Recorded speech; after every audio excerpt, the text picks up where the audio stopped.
Hi, and welcome along to One Way Footballs. I called this the second half because it is the second half of the season. Lots to talk about. Weekend games have just kicked off today, kicking off with Manchester United beating City 2-1, which puts everything into perspective, to be fair. Not only just Arsenal, Man City as well, Tottenham and Newcastle, because we can't write anyone out the mix from the top, I would say. I mean, what would you say, Johnny? Would you say, even Tottenham, if they go on a good run, it could happen?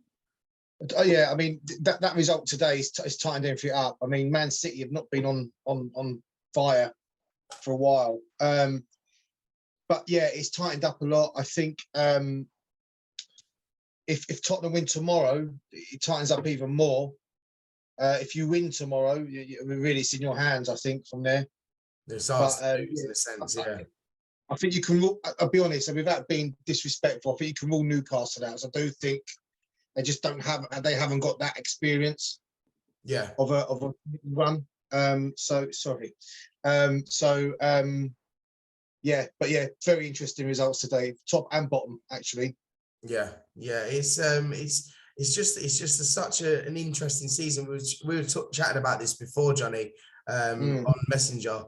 And we were just saying, not just because it's the top half, but even the bottom half. I mean, look at the results today. Looking at West Ham now dropping even more points. They move into 18th. Everton losing to Southampton 2-1. They move into 19th now as well, with Southampton being bottom. Yeah. It's so interesting at the bottom. You know, you can't if you'd have said West Ham and Everton were going to be in the second half of the season, bottom in relegation, you'd have been like, nah, they'll probably be mid-table. Well, yeah, I mean, I'm just looking at the bottom of the league. Sorry, just looking at the table. And I think there's the bottom three are all on, So the bottom three are all on 15.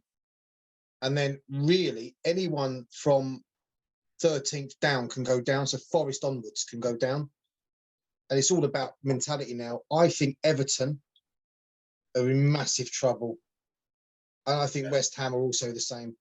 I think Leicester will get out of it, but West Ham and Everton. One of them have got to go, haven't they? I mean, all right. Then even Leicester losing to Forest today. Brendan Rodgers is in the mix as well.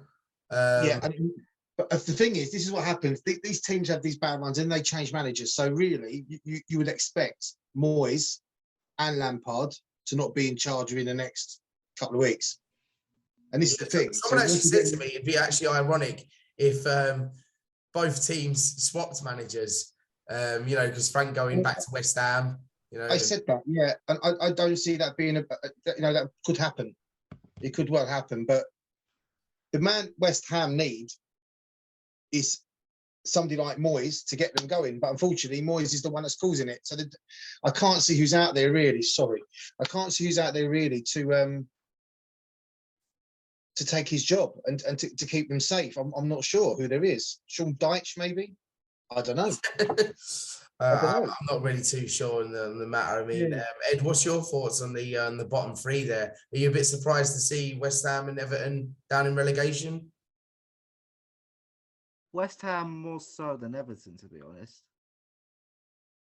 I've been saying, I used to say all the time West Ham could get relegated, and now that past couple of years, I felt they turned it around, but this season they haven't been the team they have the past couple of seasons. I don't know what's happened, to be honest with you.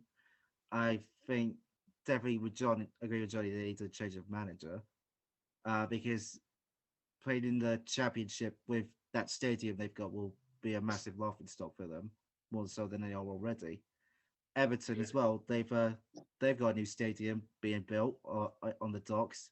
So if they're playing the championship with that one, I know it's a couple of years from now, but it's a massive toss-up between the two teams because they're both trying to get out of that 18th position.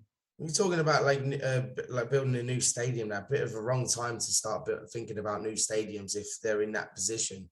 Maybe they want to postpone this whole stadium thing a little bit and maybe think about more about how they're going to improve their team with the money and that. Yeah.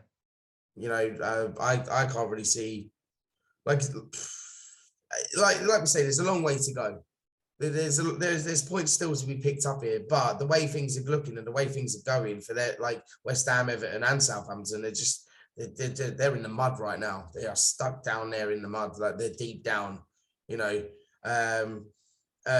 And to be my surprise as well, because I even put, if you rightly remember, I put West Ham to be maybe coming 7th or 6th. You know what I mean? I can see Johnny now laughing, but you know, I did say at the start when we did the predictions at the start of the season. I did say West Ham are atrocious. That last season was all a cover for this charade of a football club, and you know I'm just fed up of hearing their fans saying they're massive and they're this and they're that. They're Sheffield Wednesday are a bigger club than West Ham. Preston North End are a bigger club than West Ham. Let's not kid ourselves.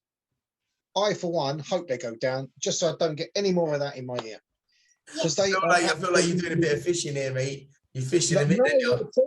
Listen, West Ham fans, if they want to comment on this, they can. But let's be realistic; they're atrocious, and you know, they just don't look like they're going to survive unless they change their manager. And I don't know who they're going to bring in. This is the thing; it's not just an instant bring someone in. It's going to, you know, it's going to help them. But long may it continue. They should have gone down a few years ago, to be fair. They've always flirted with relegation, haven't they, over the years, apart from last season. But they've always flirted with it. And Everton are the same. Yeah. Everton are the same. But, I can't see Lampard or Moyes there by end of the month if this continues. West Ham have been relegated before, but I don't think Everton have they? Everton, I think, are one of the only very few clubs not to be relegated. I think Aston Villa are the other one. Arsenal is also another one. No, we've been relegated once in 1913. Yeah. Oh, was you? Oh, okay. Oh, yeah, we only won one game that entire season. Yeah. Well, we want the reason the rivalry between us is because your chairman sent us down back in the day. We won the league, you finished bottom, and for some reason we went down, you stayed up. There was a lot of envelopes passing around, I think, weren't there? Back in them days, yeah. So, that's where the rivalry really started. Then obviously you moved to North London, and it obviously escalated more. But yeah, that's the rivalry. But West Ham, they're in trouble. Big trouble. They are. Yeah, I think moving up into the key points that we're going to be talking about just quickly before we move on to the derby. Chelsea, my goodness. They bring in this João Felix. He becomes the best player on the pitch for them, and then gets sent off and does like that stupid studs up tackle. What is going on there? And now he's out for the rest of the month. It's cost them 12 million, and he's literally losing out a whole month of games. Yeah, do you know what? You know, as Tottenham and Arsenal fans, we don't get on with Chelsea, you know, which is normal. But the amount of luck, the bad luck they're getting at the minute is unbelievable. Potter's gone in there. He's got a team full of injured players. He's got Aubameyang who's not scoring goals. He's got this new Felix, as you said, got sent off, reckless tackle, 3 games missed. He's only there for 6 months. Yeah. You've got to look at it. They've got injuries all over the place. They are struggling. And again, if it continues, I can't see him being in a job much longer because you cannot continue like this. Chelsea are a big club. Let's not get that wrong. They're a big club. They're bigger than West Ham. And you expect West Ham to be where they are. You don't expect Chelsea mid-table.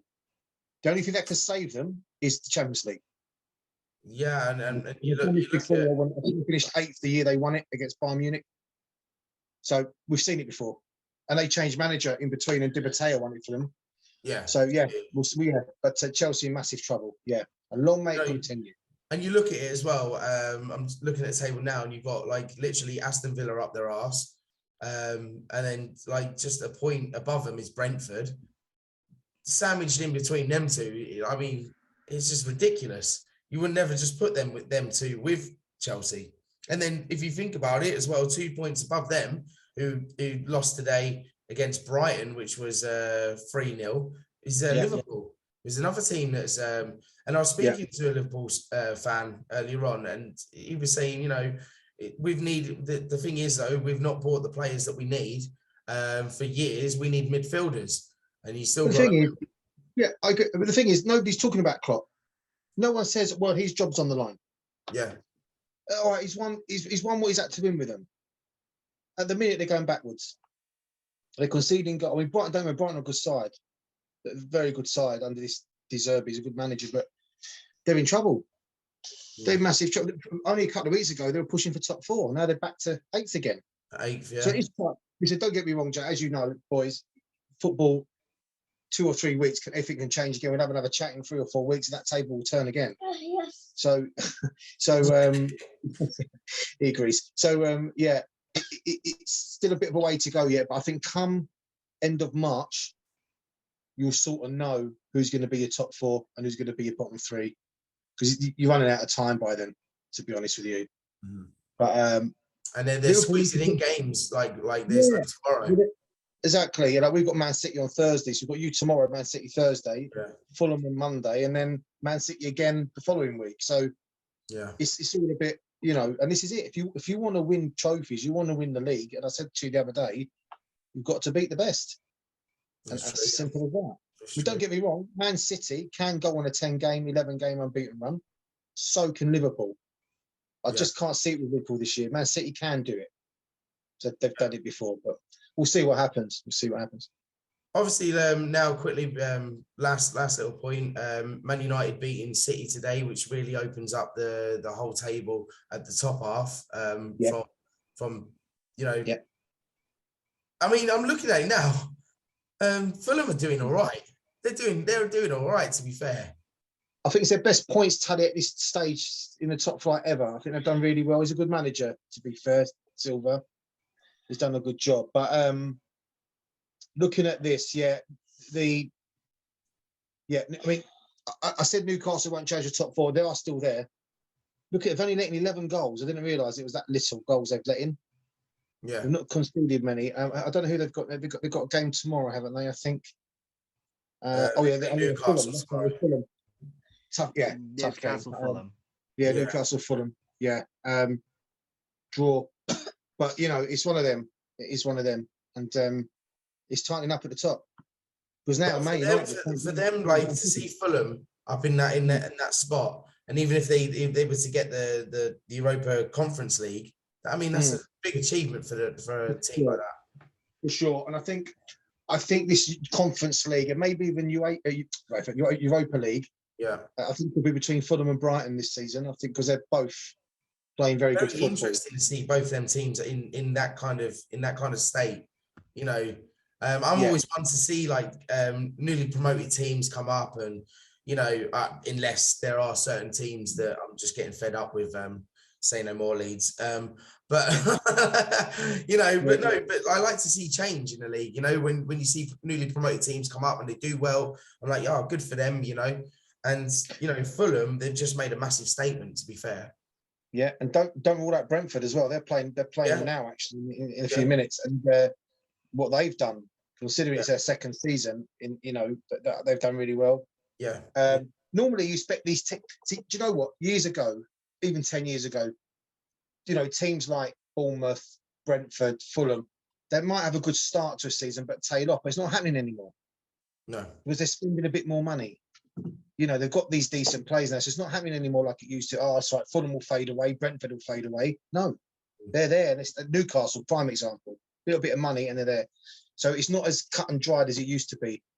And international football's changing as well. All these smaller countries are starting to win games, you know, and so football is changing for sure. And simply, you've got to spend correctly and spend right.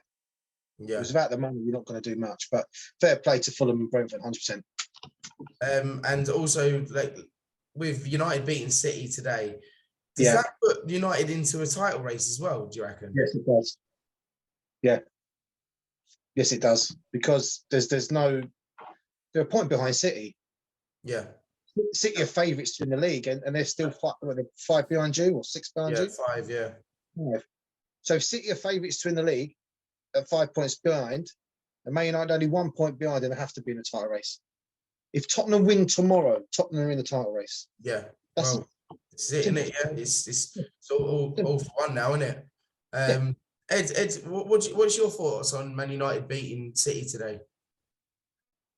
I wasn't expecting it, to be honest with you, because of Man United. They've like I know better than they do. They could start the season off so poorly.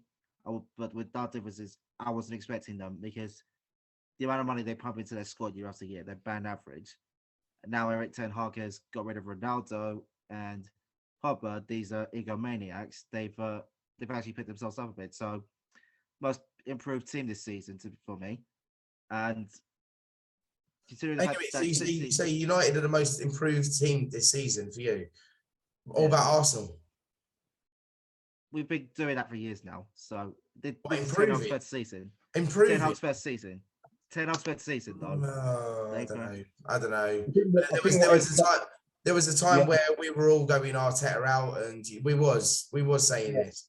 I think what Ed's saying is, I think because the start Man United had, some of the heavy defeats.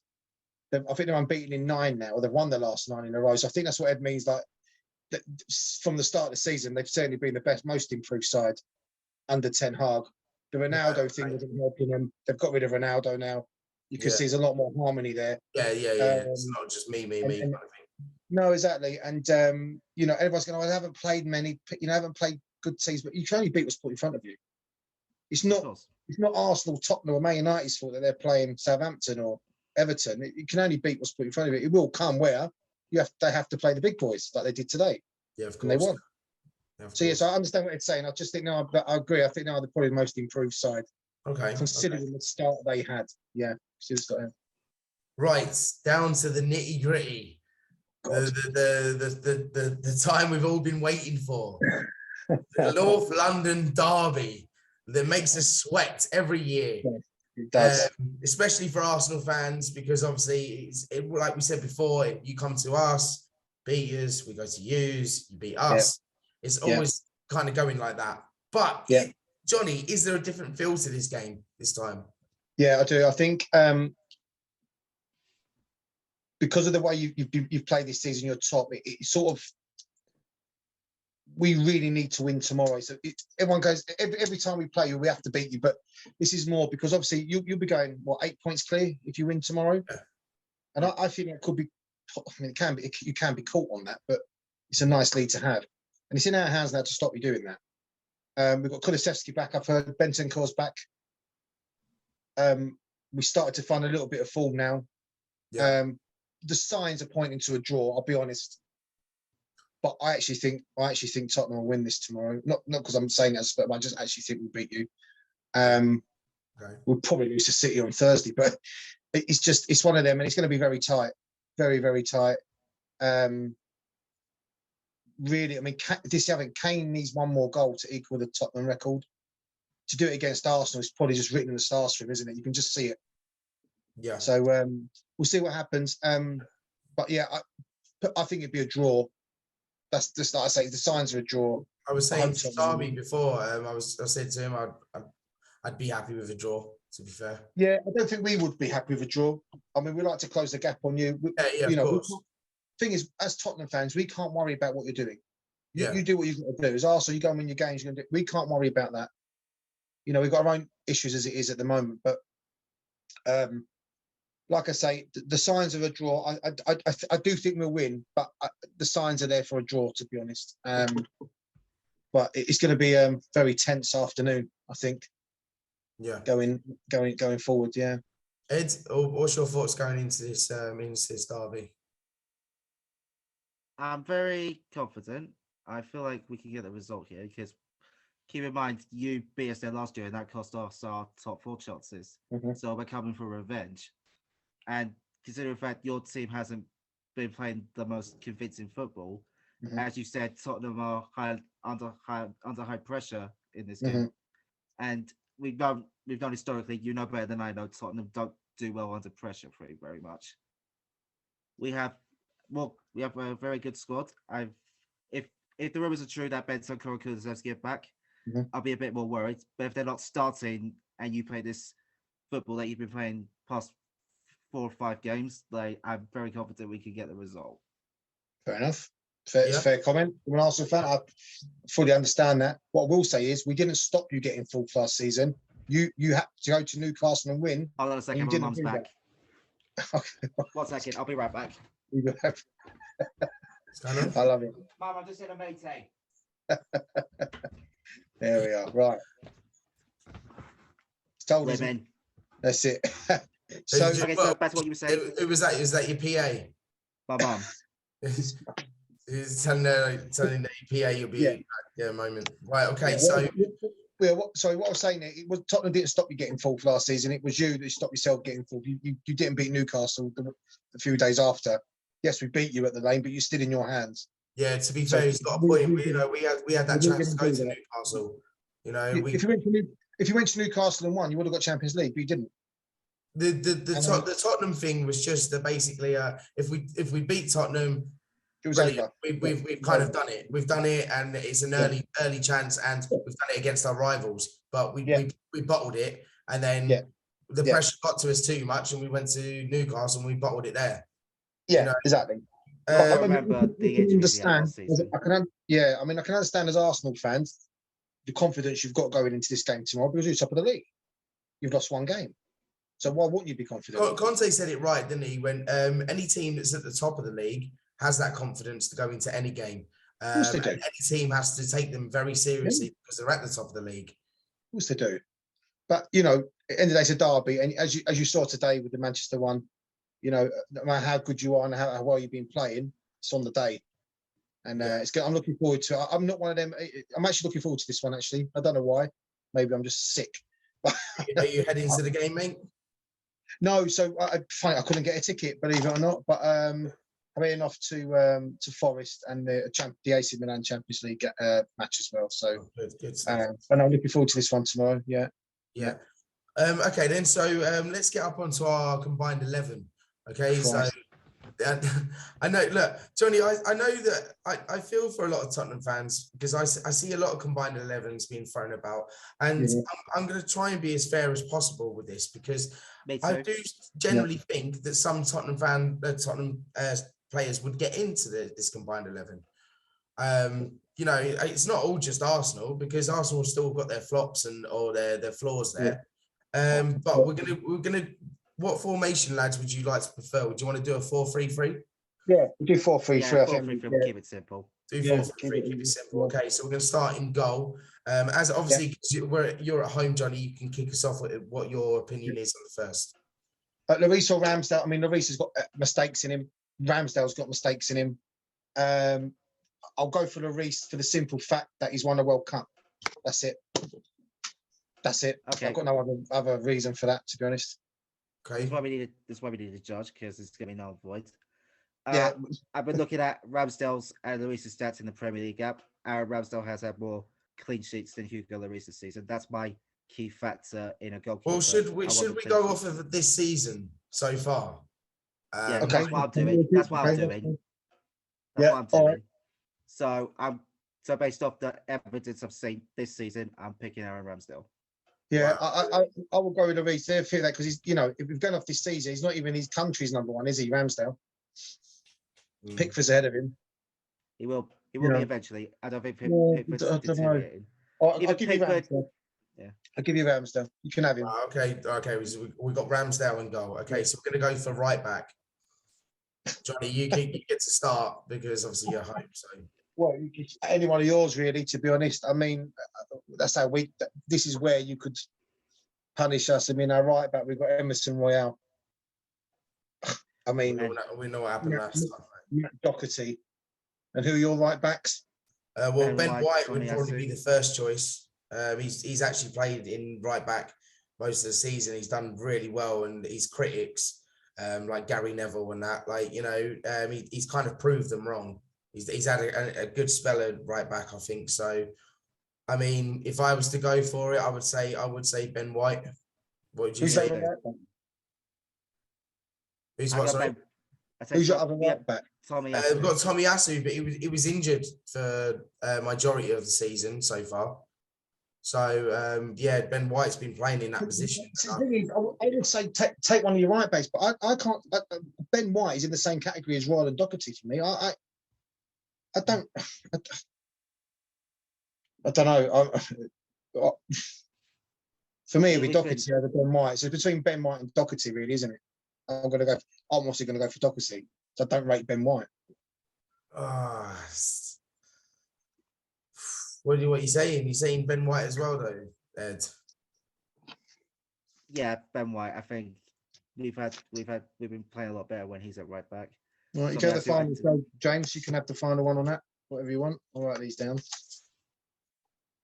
I'm gonna have to say Ben White, mate. I'm Okay. trying to be as fair as possible, but if we're playing on the right back, Yeah. I'm gonna say Ben White. Yeah. Okay. All right. Okay, so centre back next to Ben White.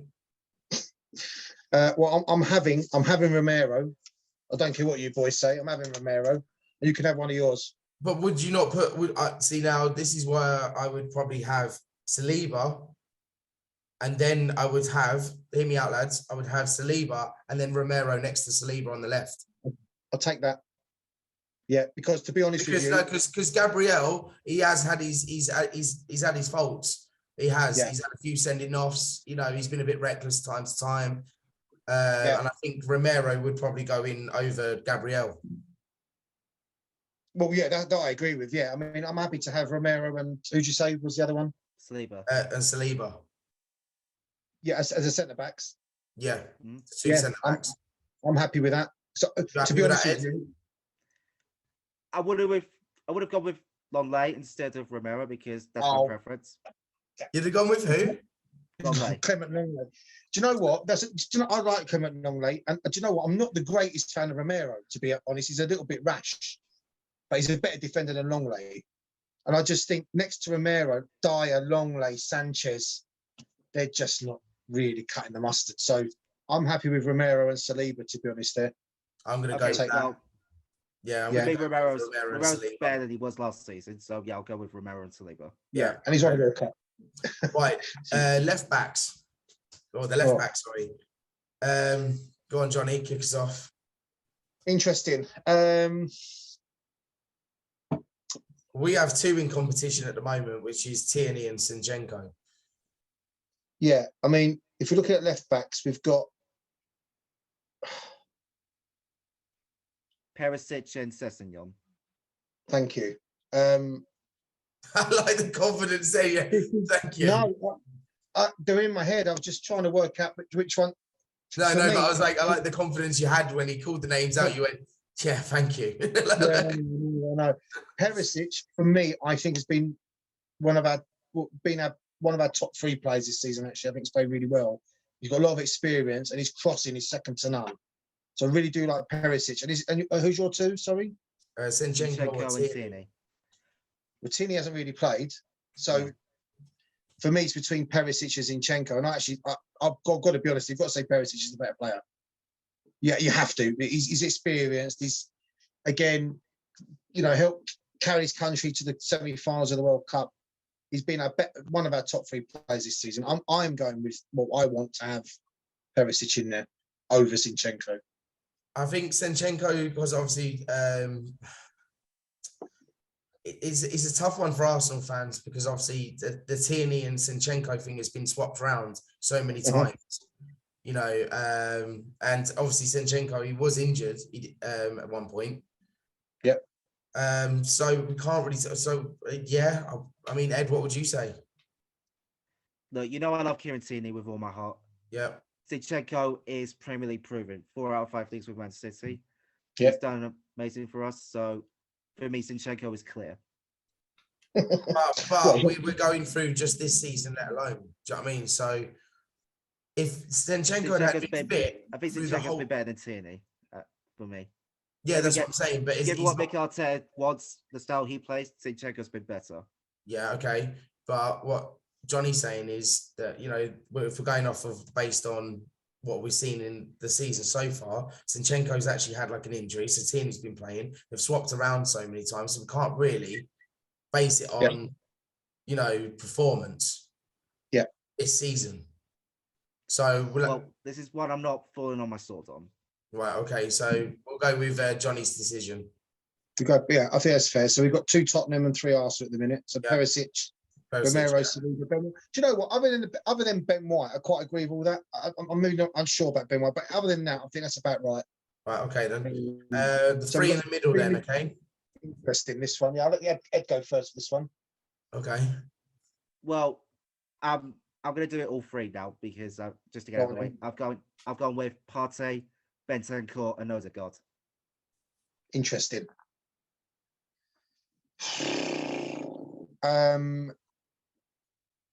You can have Odegaard. But you know what? Odegaard, I mean, if we're going to go, because it's a tough one because Xhaka has had a really good season this season. Well, Saka's for me at the top of the three. No, Xhaka. Oh, Granit Xhaka. Yeah. Crying out loud. He's actually had a really good season. The best 11, James. No. But I'm saying, like, based on this season's performance, he's turning things around. But you can't put him ahead. Surely you can't put him ahead of Odegaard. Surely. No. But I was saying I'm an Arsenal fan. I'm saying that. You know my thoughts on Granit Xhaka. I think Odegaard's a better player. Yeah. Bentancur and Odegaard. I'm happy to agree with that. It's just the other one. That's that Partey one. I'm not happy with. Is that because he scored that screamer? Not just that. I just think he's had a good season, but I think you've got to put the warrior man in there. Højbjerg. That man is a warrior. He fights. He plays every game. The man don't get injured. Johnny, I know you're trying to defend these players, man, but come on. But don't get me wrong. He's never going to be world class. Neither's Thomas Partey, but he puts in a shift. I like to have Odegaard, Bentancur, and Højbjerg. So the argument is Højbjerg or Partey. This is the question here, isn't it? So we'll have Odegaard and Bentancur. We agreed on that? Yeah. Okay. Yeah. But I think Partey gets in there, mate. I really do. I do. Yeah. What evidence? Look, based on assists. Look at our squad where we don't have Partey in it. We fall apart. When we came to you last year, Partey was injured. We had El Neni playing there. Right. And now El Neni, I do like him, but he's not Thomas How many Partey. How many goals has Partey scored this season? 3 or 2. How many has Højbjerg scored this season? 3. Don't know. It's the same thing. You can pick either one. I can't. It's 2. I've given you Odegaard, to be fair. I've given you Odegaard. I'll give you Bentancur. We'll wait to get to the top 3 because this is where it's going to get really interesting. But listen, I'll give James the final say. No bias, whatever you want to do, James. I mean, because I know for a fact when we get to the top 3, you're going to have a debate over you're going to have the debate over the left winger. Absolutely. Yeah, no. So I'm going to go Thomas Partey. You used. All right. Because I know you, Johnny. I know for a fact we're going to go up to this top 3, and then. Right. Okay. I'll give you Partey. Right. So with the top 3.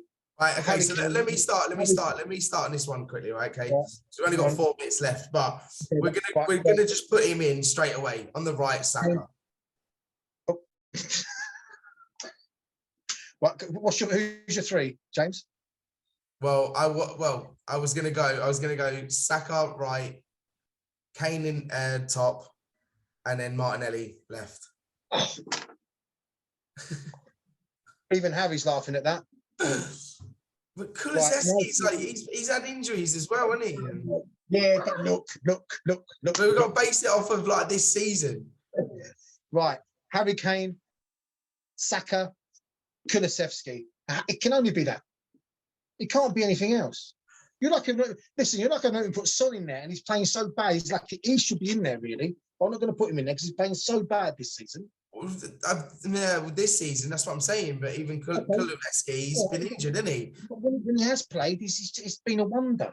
But he has been one. So is Martinelli, to be fair, though. Yeah, that's what we said about. And he's not been injured. You're comparing a Rolls Royce and a Skoda, James. You can't. No. Come on, look, I gave you Thomas Partey. So listen, Kane and Saka, we agree on, right? Yeah. Yeah. Kane and Yeah. Saka. And me personally, I want Son. So that's interesting. You want Me who? personally, I Son. want Son. Yeah. But he's not had it. We're basing it off of this season. If we're basing it off this season, I don't think he's been as bad as everyone is saying. I Well, do think But he's not been as good. But Son hasn't been as good as Martinelli this season. no, he Of hasn't. course. Yeah, he hasn't. And that Ruben Mask of his ain't helping. But for me, it's got to be Kulusevski. For me, Kulusevski is one of the best wingers in the league. What a player. Let's be How's honest, lads. about this? Because obviously we're running out of time here, okay? How's about this? We leave this up to tomorrow's game. If Kulusevski's playing and Martinelli's playing, we'll leave it up to tomorrow's game.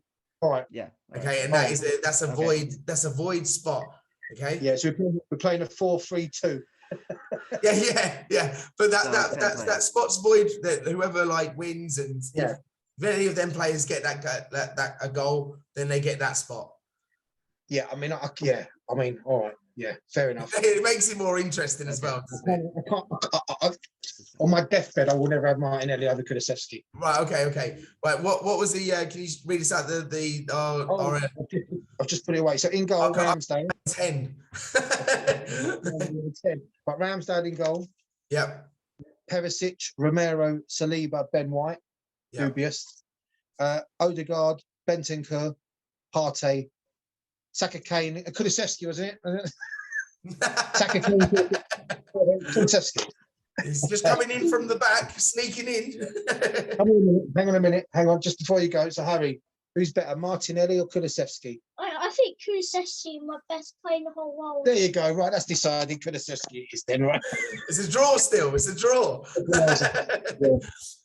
Yeah, but listen, let's hope for a nice game tomorrow. Lots of fills and spills, red cards, high tackles, managers having a row. I can't wait. I can't wait. Me message you going. Special hashtag good luck. Yeah. Tony, good. Virtual shake, is it? Yeah. Right, lads, thank you for coming on. Obviously, that was our recap on the fixtures and everything, and obviously our combined 11 for the derby. Had a nice little chat with you lads. Hopefully, we can get you on next week as well after all the games have been played, and we can have a little catch up. Don't forget to like and subscribe to One Way Football if you haven't already, and find us on TikTok as well. We shall see you very, very shortly. Cheers, guys. See you later. Bye.